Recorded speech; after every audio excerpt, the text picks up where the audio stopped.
Hallelujah. ધન્યવાદ. પિતા પરમેશ્વરનો આપણે સ્તુતિ કરીએ, આરાધના કરીએ, મહિમા આપણે આપણને રૂડું મન આપ્યું છે ત્યારે ચોરોમાં બેસવા માટે, ત્યારે ચોરોમાં આવવા માટે, તે માટે આપણે ઈશ્વર પિતાને ખૂબ ખૂબ ધન્યવાદ. સખત આપણે 6 દિવસ સુધી અને 12મા વંશોમાં દોરી લાવ્યો તે માટે પણ આપણે ઈશ્વર પિતાનો પવિત્ર આત્માનો અને ઈશ્વરનો આપણે આભાર માનીએ. તે મહાન પરમેશ્વર હતા, મહાન પરમેશ્વર છે અને મહાન પરમેશ્વર એમના છે તે માટે આપણે તેમનો આભાર, તેમની સ્તુતિ કરીએ. મહાન પરમેશ્વર છે તે રાજ્યો પ્રભુના પ્રભુ છે તે માટે આપણે તેમનો આભાર માનીએ, તેમનો ધન્યવાદ કરીએ. આપણે 12મા વંશોમાં જવાના છીએ અને આપણે 7મો દિવસ ફરી આપણે 12મા વંશો કરવાના છે તે માન તેમની સ્તુતિ કરીએ અને આપણે 12મા વંશોમાં જોઈએ તેના પર આપણે પ્રાર્થના કરીશું. ત્યાર પછી આપણે 12મા આવા આપણે આંખો બંધને પ્રાર્થના કરીએ.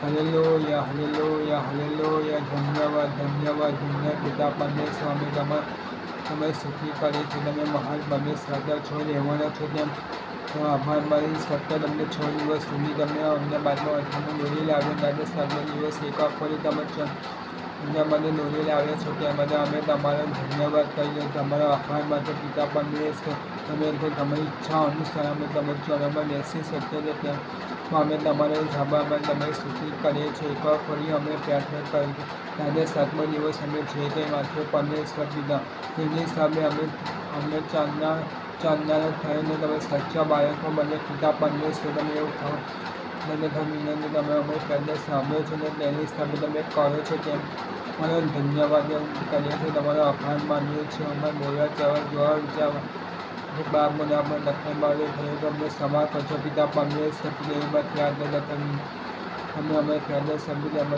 તમારો આભાર માની ઈશ્વરના નામમાં અમે પહેલાં સ્વીકાર કરો બાપ. આમીન, આમીન, આમીન. હાલેલુયા, હાલેલુયા. આવા આપણે 12મા વંશોમાં જઈશું અને આપણે ઉપરથી 7મો અધ્યાય કરીશું. Hallelujah, hallelujah.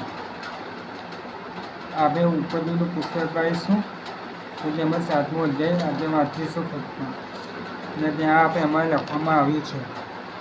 અને યહોવાએ નૂને કહ્યું, તું ને તારા ઘરના બધા માણસો વહાણમાં આવો, કેમ કે આ પેઢીમાં મેં તને જો મારી સમસ્યા ન્યાય જોયો છે.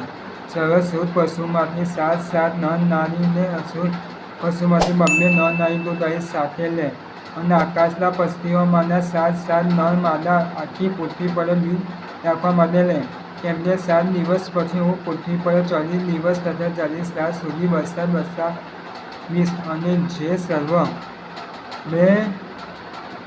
જે સર્વ પ્રાણીઓ મેં ઉત્પન્ન કર્યા છે તેઓનો નાશ હું પૃથ્વી પર કરીશ. અને યહોવાએ જે સર્વ યાતના તેને આપી હતી તે પ્રમાણે નૂહે કર્યું. અને પૃથ્વી પર જળ પેદા થયો ત્યારે નૂહ 600 વર્ષનો હતો. અને નૂહ તથા તેના દીકરા તથા તેની પત્ની તથા તેના દીકરાઓની પત્નીઓ જળ પેરાઈને લીધે વહાણમાં ગયા. શુદ્ધ પશુઓ તથા અશુદ્ધ પશુઓ તથા પક્ષીઓ તથા પૃથ્વી પર સર્વ પેદા ચાલનારા પ્રાણીઓ તેઓમાંના 2 એટલે નર તથા માદા જે દેવોએ નૂહને યાતના આપી હતી તે નૂહની પાસે વહાણમાં ગયા. અને એમ થયું કે 7 દિવસ પછી પૃથ્વી પર જળ પેદા થયો. નૂહના આયુષ્યના 600મા વર્ષના બીજા મહિને 70મે દિવસે તેજો દિવસે મોટા જળનિધિના જરા ફૂટી નીકળ્યા અને આકાશના ધાર ઓગળી ગયા અને 40 દિવસ તથા 40 રાત પૃથ્વી પર વરસાદ વરસ્યો. તેજો દિવસે નૂહ તથા તેના દીકરા શેમ, હામ ને યાફેત તથા નૂહની પત્ની તથા તેના દીકરાઓની 3 પત્નીઓ વહાણમાં ગયા. તેઓ તથા પોતે પોતાના જાત પ્રમાણે હરેક જનાવર તથા પોતે પોતાની જાત પ્રમાણે સર્વ પશુઓ તથા પોતે પોતાની જાત પ્રમાણે હરેક પેટે ચાલનારું પ્રાણી જે પૃથ્વી પર ચાલે છે તેને પોતે પોતાની જાત પ્રમાણે હરેક જાતના મોટા તથા નાના પક્ષીઓ વહાણમાં ગયા. અને સર્વ દેહધારી જાત જેમાં જીવનનું શ્વાસ છે તેમાંથી 2 નૂહ પાસે વહાણમાં ગયા. અને તેમાં જે જગ્યા તે સર્વ પ્રાણીઓના નર નારી જેમ ઈશ્વર તેની આજ્ઞા આપી તેમ તેઓ ગયા. અને યહોવાએ તેને તેમાં બંધ કર્યા અને પૃથ્વી પર 40 દિવસ સુધી જળ પેરાઈ હતો અને પાણીએ વધીને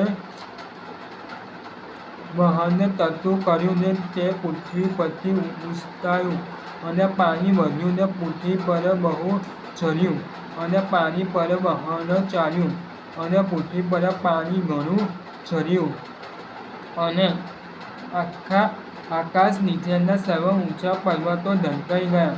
પર્વતો પર 15 હાથ સુધી પાણી ચડ્યું અને પહાડો ઢંકાઈ ગયા. પૃથ્વી પર ફરનારા પ્રાણીઓ ને પક્ષી તથા વન પશુ જીવજંતુઓ પૃથ્વી પર છે તેઓ તથા સર્વ માણસો મરી ગયા. કોરી જમીન પર સર્વ રહેનારા તેઓના નશ્વરામાં જીવનનો શ્વાસ હતો તેઓ મરી ગયા અને પૃથ્વીના સર્વ જીવ નષ્ટ થયા.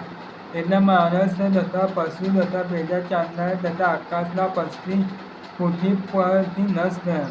અને નૂહ તથા તેની સાથે જે વહાણમાં હતા એકલા તેઓ બચ્યા અને 200 દિવસ સુધી પાણી પૃથ્વી પર જોર ચાલ્યું.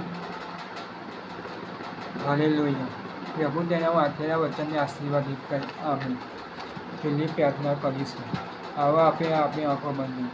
Hallelujah, hallelujah, hallelujah, hallelujah.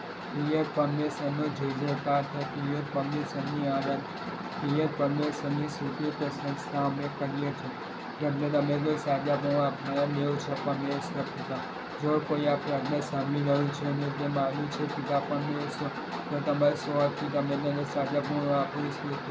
તમને તમારું વચન જો કોઈ તમારા માન્યું હોય તો તેના માટે પ્રાર્થના કરો. અમે હૃદયના ઊંડાણથી પ્રાર્થના કરી રહ્યા છે પિતા પણ જે કોઈ આ પ્રાર્થના સાંભળી રહ્યો છે પિતા પરમેશ્વર પિતા, એમાંથી જો કોઈ માંદગીમાંથી નાની છે મોટી છે તો તમે તેને દૂર કરો પરમેશ્વર પિતા. તેમને તમારું વચન પૂછો તેને સ્વ તેમને સાજા પણ મળે છે તે સાજા પણ વધતા તમે વ્યક્તો કરી મળે પ્રાર્થના તમે તમારું પાપ મને આપણને સભા કરો પરમેશ્વર એવી પ્રાર્થના વિનંતી હા પિતા પરમેશ્વર. તમે દરરોજ એક પછી લગ્ન વાંચી શકો અને તમારામાં મજબૂત બની શકે અને સાચા બાળકો કહેવાય શકે. ઉઠાવા લેજો અમારી પ્રાર્થના સાંભળવા માટે તમારા આભાર માનું છું. તમે સ્તુતિ કરો. આ મારી પ્રાર્થનાથી સાંભળો સ્વીકાર કરો બાપ. Amen, amen, amen.